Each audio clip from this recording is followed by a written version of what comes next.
The Senate will come to order. Senator Clark. Mr. President, I impose a call of the Senate. The Senate is now under call.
Senator Murphy.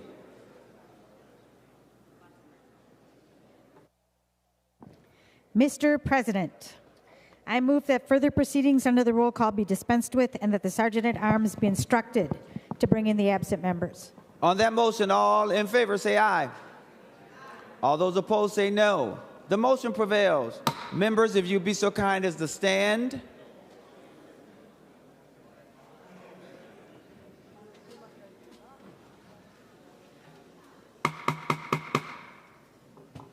Members, if you'd be so kind as to stand. In our tradition, we start with prayer. Today's chaplain is our own Senate chaplain, Reverend Kirsten Fryer from Bethlehem Lutheran in the Midway in St. Paul. Following the prayer, please remain standing for the Pledge of Allegiance. Good morning, Senators. It is an honor to serve as your chaplain and know that I am praying a lot for you and each of you regularly by name. As we begin today, let us pray. God of all, living together is really hard, and governing together might be even harder. Do not let these senators sink in the deep waters of frustration, disappointment, anger, uncertainty, exhaustion that threaten to overwhelm them today. In the raging waters of last-minute deliberations, I don't know if I should pray for lifeboats or life preservers or steps onto solid ground, but I pray that you give each one of them all that they need to get through today. Lead them to still waters of rest very soon. Help them to celebrate the successes of this session and console the hurt that comes from hopes that did not come to be.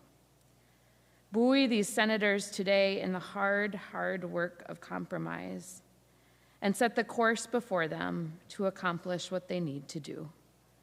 Amen.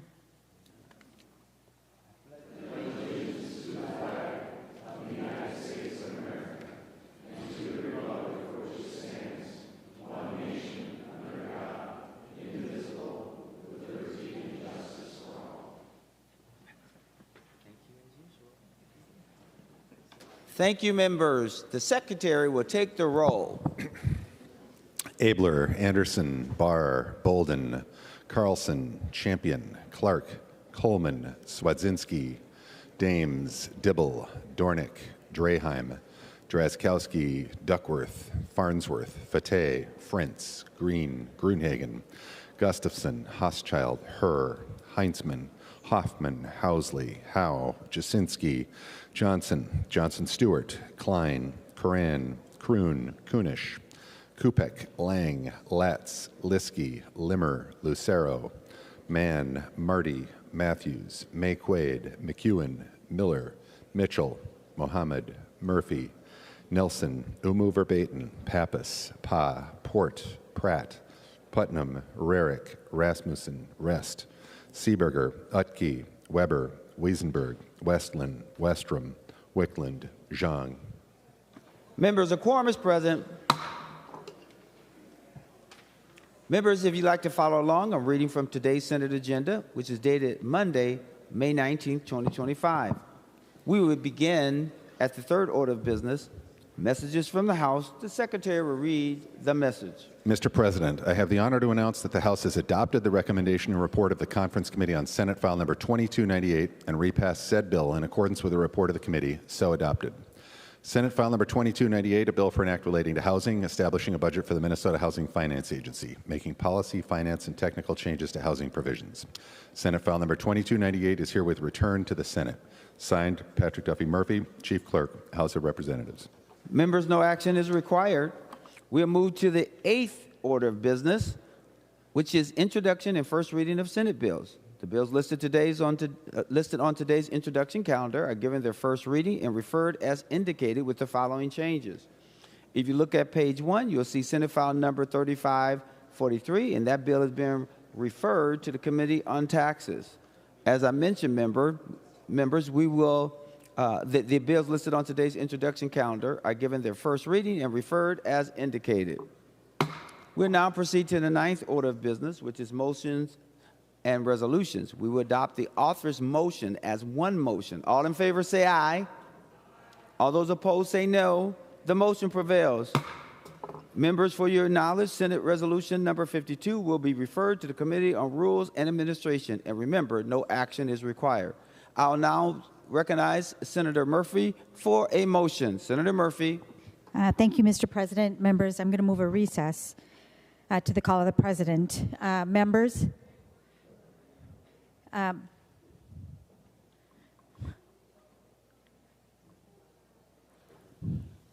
Senator Murphy, there's something that's going on, and I want to see what's going on with Senator Abler because he's flashing a sheet of paper, and I want to know what's happening. Senator Abler. Well, thank you, Mr. President. I had a motion to make under motions and resolutions, if I may. I turned it into the desk. Go ahead, Senator Abler, to your motion. Well, thank you, Mr. President.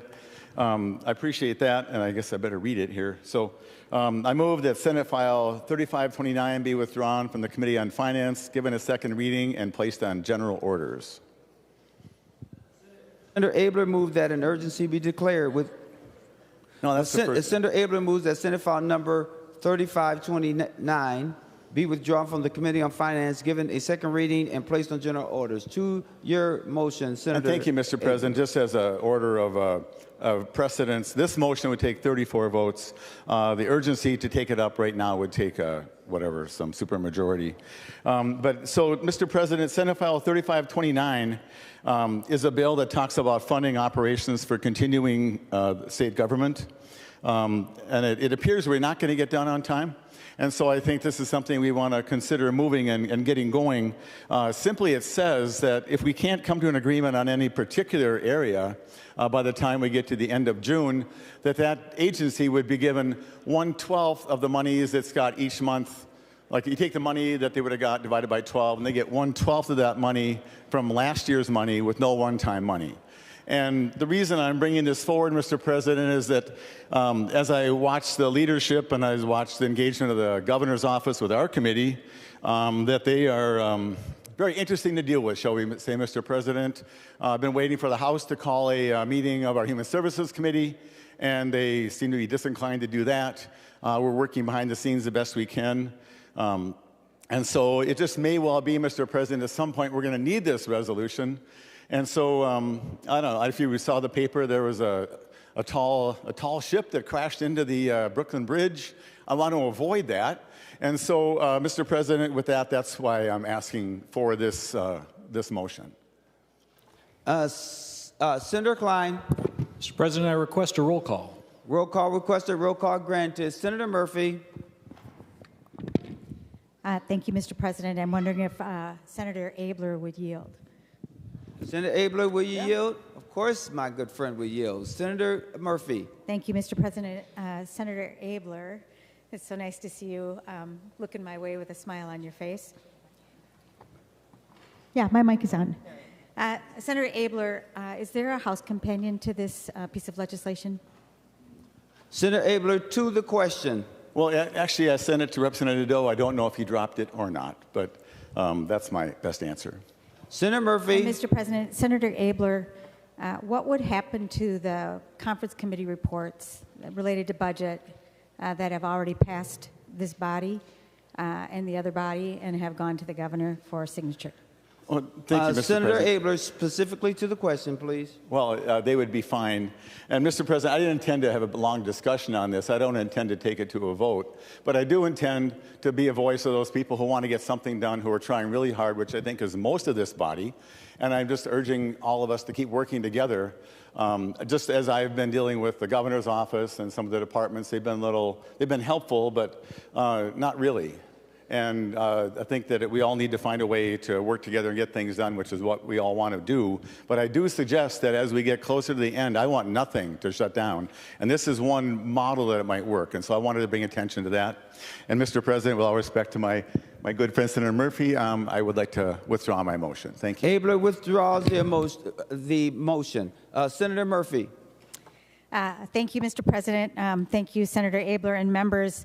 As I began, I'm going to move a recess to the call of the president. Members, We will come back today and take up any conference committee reports that become available to us from the House. I will say that we have been working in this chamber since the very beginning to be ready to move a budget for the people of Minnesota. And our agenda, our docket for today right now is clear. We have processed every bit of work that has been sent to the House. And so I want to acknowledge what Senator Abler brought to us right now, because I think that maybe is born out of frustration and concern. I am feeling the same level of frustration and concern and have a mouth full of cuss words that I'm going to leave there. But we're here to do the work of the people. And right now, there is no work coming to us from the House. So, Mr. President, I'm going to move a recess to the call of the President. We will come back and do work if they send it over. DFL members, we will caucus immediately in the recess. On that motion, all in favor say aye. Aye. All those opposed say no. The motion prevails. The Senate is now in recess to the call of the President.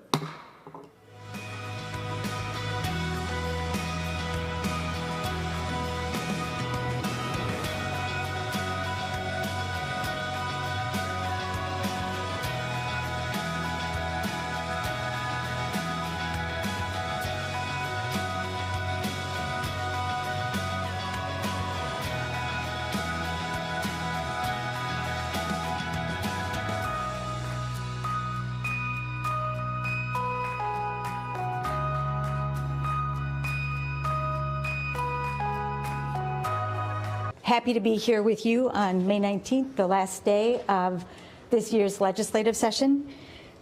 We, at the start of this session, came in under very unusual circumstances, prepared to do the work of the people of Minnesota. And I want to say that the Senate has performed admirably this session. We took hard measures at the beginning with power sharing to make sure that we could do the work of the people of Minnesota. And I am feeling a deep frustration this morning with my colleagues in the House. The chaplain this morning said that we should temper our deep frustration and remember the work that we need to do for the people of Minnesota, but my mouth is full of cuss words right now. We are waiting now for work to come over from the Minnesota House of Representatives. For 3 weeks, we negotiated with the administration and with the House in a tie to reach joint targets. Every person in that room committed to doing the work to get this budget processed as swiftly as possible. And we've seen over and over again, particularly the House Republicans, adding new conditions and new ideas when budget bills are about to close. We saw last night higher ed finally reaching a hard-fought agreement, and the chair from the Republican side adding a condition this morning on a convention for regions, not related to the budget, and slowing that down. For 24 hours, the chair of Commerce has had language around reinsurance, a chief priority for the Republicans in this budget deal, and he hasn't even responded to Melissa Wicklund in order to get the language together because he's been instructed by Speaker Dameth not to make any more progress on the Commerce bill. We've seen that happen with state and local government, a hard-fought negotiation over that budget bill, and a new addition of language last night around proxy voting that doesn't have anything to do with the budget. Transportation stuck between a chair here in the Minnesota Senate and the chair, Senator or Representative Kosnick, adding new conditions and earmarks that don't have any business in this year's transportation bill. Human Services stuck because the House Republicans only want to fund nursing homes at the expense of people with disabilities.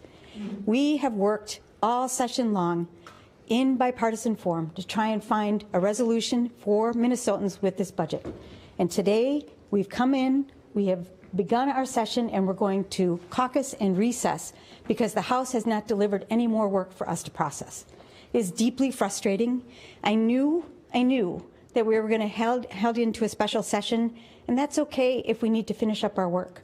But when you reach a conclusion in a negotiation and new conditions are being added that slow down the budget, that's frustrating, and that is getting in the way, and I'm concerned that Republicans are driving us to a special session, and I'm concerned about their commitment to finishing this work for the people of Minnesota.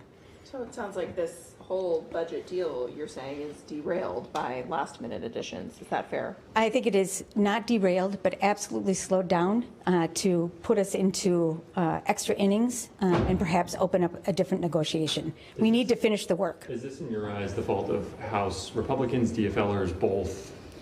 Right now, the conditions that are being added are coming from Republican House members. What does this say for the? I mean, people are going to watch this at home and say, "Well, they had a deal and now they don't." What does this say for just the trust in the institution? If there was a deal and now it appears that it's going to be maybe a longer special session? Well, I think it's going to be we're going to go into special session. I don't think that it is right to say that the deal is coming undone. I think what I'm concerned about is the commitment to finish the work. But 2 years ago, you used all your political muscle to get stuff that the Republicans thought was out of line, and why wouldn't the Republicans use a similar ability this year to get stuff they want? I don't get what the difference. 2 years ago, we passed a budget and we got done on time. But was it last year there was the mega omnibus bill? There was a lot of last-minute things, some of which, Republicans accused Democrats of not giving full vetting. Those bills passed on the last night were all conference committee reports. So they were all vetted through the process. My point is that we have a clear glide path to finishing up the session and finishing up the budget. And I don't understand why new conditions have been added in these last number of days. We're going to finish up the day. We're going to go home. We're going to get a little rest, and I'll be back here tomorrow, ready to get to work to finish this budget. And I just hope my colleagues in the other body have that same spirit and commitment to finishing the work. Do you think you'll even have enough work to carry you through until midnight? Do you think you'll even have enough work to keep busy until midnight tonight, or are you going to go home early? We hope that a couple of the bills that we know, state and local government and higher ed, that are ready to close, and there were new conditions added last night, get ironed out so that they can be done. I want to thank our staff, our nonpartisan staff, and the staff in the revisor's office who work now around the clock in order to process bills, and they were here around the clock last night getting ready to process those proposals if we get them buttoned up so we can pass them today. So I don't expect that we're going to be going home anytime early today. I'm just worried that we won't have enough work to process, and we need that information to come over from the House. I do know that while we're here, our members are going to continue to meet in conference committees and continue to pursue as much as they can to get done. Have you had any conversations with with Republican Minority Leader Johnson about what it would take for his caucus to put up the votes for the Minnesota care rollback for undocumented? So, or do you have the votes in your caucus? Leader Johnson and I have continued to talk about a variety of issues, bonding issues, environmental issues, healthcare issues. We have a good and open line of communication, and that will, I think, really benefit the legislature here in these next couple of weeks. What about your own caucus? I mean, we heard Senator Seeberger say that she doesn't support the provision. Maybe other members of the Blue Dog Caucus may also not. I mean, do you have the votes? So I have a path to pass the budget deal that was enacted. Does that include you being the sole DFL member for it? I hope that we're able to find the way to move this budget along with our votes. We have 67 votes in the Senate, and we will figure out how to get it in place. We have to pass a budget for the people of Minnesota. Is Memorial Day enough of a deadline to spur a deal by then? I hope everybody's thoughts of the cabin and the lake will propel us to get done by Memorial Day weekend. But you don't think it'll be a one-day special session? I think the time between now and when a special session is called will determine the length of the special session. So you don't think you'll necessarily, when you said you'll come back to work tomorrow, you don't necessarily think a special session, you'll be ready for Walz to call a special session tomorrow? That is a question for the governor. I will be here and ready to work for the Minnesota Senate and for the people of Minnesota. So there seem to be some other issues too that perhaps there was confusion about, or Democrats maybe have also reopened, like private school fund cuts to private schools is one example, where it really sounded like at the press conference last week that the leader deal was no cuts to non-public schools, and now a member of your caucus is saying, well, that is on the table still.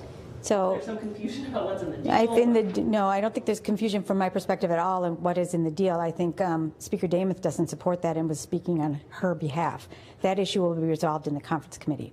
But you're saying it was not agreed to that non-public school aid would be held harmless? I think Speaker Demuth was speaking her position on that question. Do you know what was happening in the Minnesota House last night, what conversations they were having while those votes and the roll calls were remaining open for so long? I don't, but I think that's an example of, the inability right now of the tie to move things along. I think they took three similar efforts to take something off the table, deadlock in their tie, and then close the board. 3 times they did that, where they are pairing together unemployment insurance and permitting reform. Let me tell you that unemployment insurance for the laid off miners, the steel workers, is in the Jobs and Labor Conference Committee.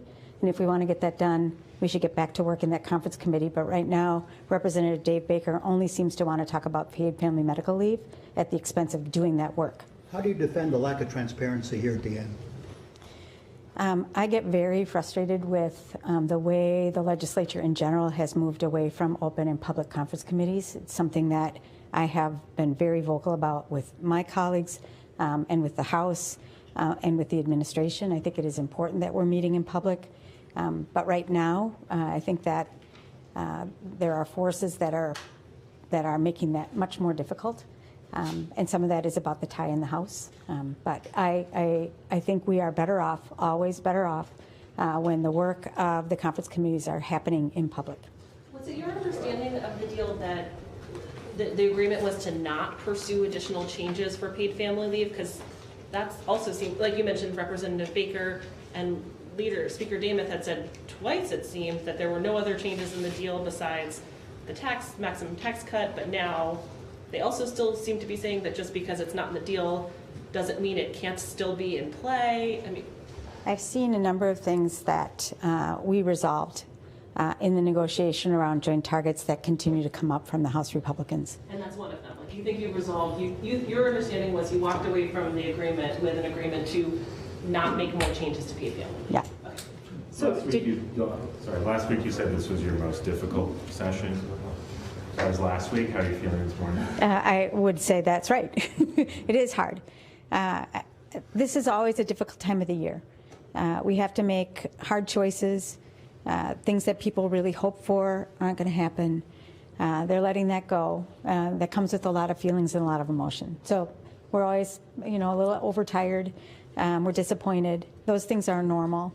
But the very, very closely divided legislature, the tie in the House, I think has just really emphasized our differences in a way that makes this much more difficult. Can you share? This looks like you have 7 out of 20 conference committee bills completed. Is there a prediction you would give us as to how many will be done by the end of the night? As I mentioned earlier, I think there are at least 2 that I know that were ready to close last night, and then there were new ideas coming from the House Republicans that slowed that down. So we're working hard now to get those finished, state and local government and higher education, so we can get those across the line. Is there any agreement about the vehicle by which you'd pass the undocumented immigrant in Minnesota Care issue? I know there was maybe discussion about doing a standalone bill or put it in Health and Human Services. What do you think it will end up being? I think it's got to be a standalone bill. The biggest parts of the budget, education and human services, the conference committees haven't even met on those. I don't think there's even been a conference committee named for education. What are the timetables for both of those huge bills?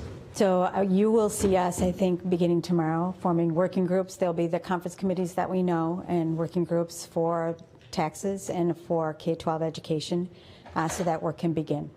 Can conference committees work when you're not in a special session? They will be working groups. Oh, Yep, they will be working groups and informal, but yes, they can and they will. And then once you call them special session, they'll have to actually gavel into the conference. Then we have to, then we have to process the work. The public won't be able to watch these working groups debate or anything, will they? The public will be here and working, and if they're meeting in public, the public can watch. Yeah, of course. You haven't had any discussion? Meeting in public? Pardon me? Will you commit to asking them to meet in public, so it's not all done behind? I am very interested in them working in public. I'm just not sure that I can get agreement from the other body. But you haven't had any discussions with Governor Walz or leaders in the other chamber about what a special session looks like if you would go right into it, wait a few days as the revisor pushes bills, come back at the end of the week, any of that sort of details you don't have? I don't have those details. I know that our chiefs of staff are working to make sure that we've got an orderly plan, but there haven't been discussions yet. Do you agree with the framing that we're ahead of 2019's pace? You know what? It doesn't really matter to me. What I'm focused on with all of my being is to make sure that we come together, get this budget put together, and get it put into law. All right, folks, got to end it. Thank you. Thank you. Thank you. Thank you. Happy to do it. There you go. I love the cooperative spirit in the room. That white balance thing was fun. Thank you. Appreciate it.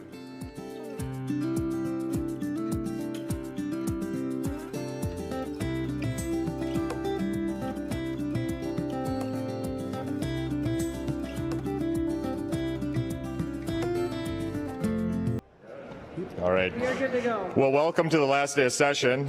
This is kind of interesting. You know, usually we're working hard, passing bills off the floor, and as you can see, it's pretty empty here today. We heard a lot of blame. The blame game is starting already. It's unfortunate we're coming to this point where we have to figure out what the bills are going to be looking like. The Democrats in the House took 23 days off at the beginning of the session. That would have been very useful at this point. And so now we're trying to cram that in. Inevitably, we're going to be going to special session. We have a number of bills that need to be closed up that haven't been yet. And so we're going to be processing those, what comes to us today. And then, of course, we're going to roll into special session. And at that point, we're really going to have to figure out what's going on. The House Republicans are doing a great job over there. I know there's been some concern about new conditions or whatever that they've been talking about, but the reality is that in the agreement that those leaders put together, I saw a draft of that in the final details. There is a lot of room for those conference committees to really figure out what the details are going to be in that. And so this isn't anything out of the blue. This isn't a surprise, but they are working on those and trying to work hard and coming to an agreement. I think what you're seeing right now is Democrats' frustration after 2 years and $18 billion of surplus being spent, that they're finally having to realize that there are constraints on Minnesota taxpayers. And we're not an infinite state of money and ability to pay for whatever projects they want to have. And so now where they're actually going to have to balance the budget and reconcile the decisions that are being made, it's getting to be frustrating for their caucus. And you saw a couple days ago, as they tried to break down the governor's door during the press conference, that frustration really bubbling up. But look, we're going to be working hard. We're here available. Senate Republicans are ready to go. We haven't been asked for votes yet, but we are ready to go whenever those opportunities present themselves. Majority Leader Murphy hasn't had a conversation with you about Republicans putting up votes for the rollback of Minnesota Care for undocumented immigrants? Senator Murphy and I have a great line of communication, and so when those opportunities present themselves, I'm sure we'll be able to talk about those things going forward. Do you know how you'll vote when you're asked that question? What's that? Do you know how you'll vote on that issue? On which issue? Undocumented immigrant health care. Look, we weren't part of that agreement. We're going to have to look at the language that's presented to us, but we're willing to work on the things that are important to Minnesotans. Are any of your members introducing last-minute policy changes or line items that are slowing things down? Oh, so most of our members are ready to engage with Democrats, both in the House and the Senate. And so if there are items that we can get in and help improve, we are there, and we're going to be doing that. Whether it's earned safe and sick time, paid medical leave, there's a plethora of other issues that are going on. The undocumented workers, we see that a lot of money has been going to that, over $200 million to really figure that one out. But they're also cutting nursing homes by almost the same amount. So we're going to make sure that the bills that going forward are going to be bills that really represent the needs of Minnesotans going into this discussion. There's a lack of trust between leaders right now in the legislature. Look, I think we've all represent different caucuses, and so trying to figure out how this puzzle fits together is a big chore. And so I would say that the conversations that we've had have been very good and very respectful, and we'll continue to work in that manner. Was it your understanding of the deal that there would not be changes to paid family medical leave and sick and safe time? No, what I understand from the deal, and again, we didn't sign off on that, but what I understand on the deal was that conference committees will be doing the work. And so there's opportunities to move within that agreement and make sure that those bills come out in a way that we can have bipartisan compromise. Oh, I have no idea. It just depends on how well those committees in different jurisdictions get along and able to figure out that solution. Are you getting them? Do you want a guarantee on that one, or? No, like a scheduled vacation. Are you satisfied with the amount of transparency? We heard Senator Pratt last night saying in the legacy bill there was one hearing and that was to sign it. Minnesotans expect transparency, and I know some committees have the ability to, or have done a little bit more transparent, but I'm hoping that as we roll into special session, that it's very transparent to Minnesotans on what is going on, the positions that are held. That is very, very important. We can't be doing this behind closed doors, and the tendency would be in special session to make the agreement and then move forward. So I'm hoping that we can open up the doors, shine some light on the process, and see what people are saying.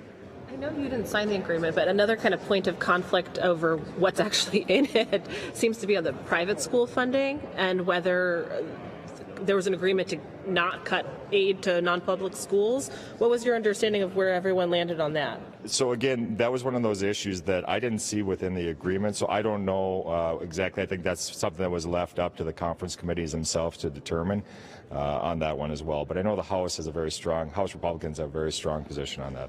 Does your caucus share that position? Yes, we want to make sure that we're protecting non-public. How does your caucus feel about the agreement as far as, introducing new provisions here on the floor, kind of respecting the confines of that agreement, and maybe, if they're introducing other things, delaying some of that work to get some of your caucus's priorities across the finish? Look, we're going to show up, Quinn, every day and make sure that we're putting forward our priorities. We're not subject or held to that agreement. We didn't sign the agreement. So we are going to fight to the very end to make sure that our caucus is represented well and our constituents within that. We are going to be fighting to the end to make sure that that happens. Now, the House Republicans are working within the confines of the agreement itself.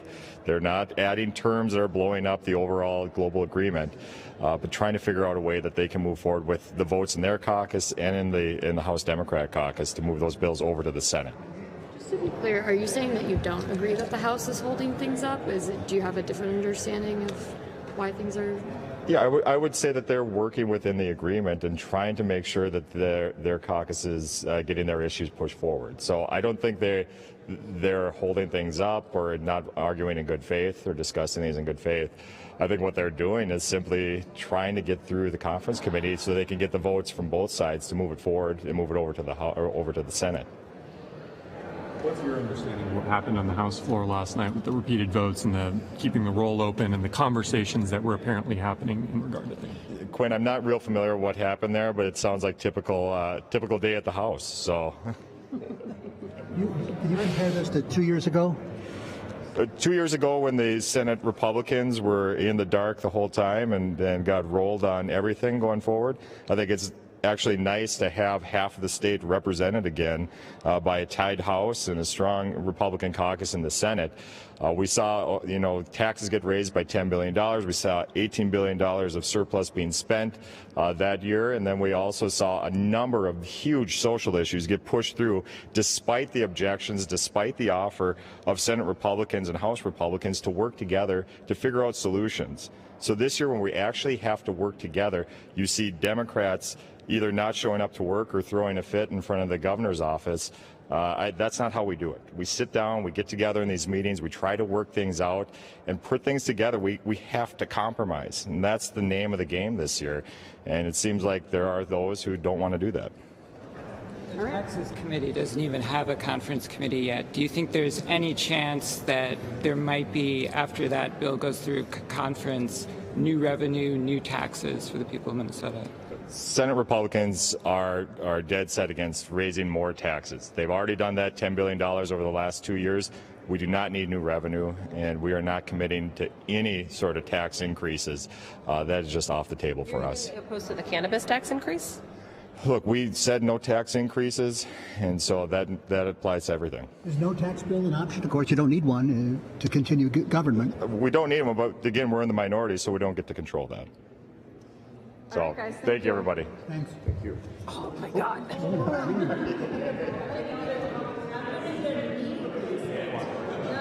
Love to hear it. You stay about 30 feet back.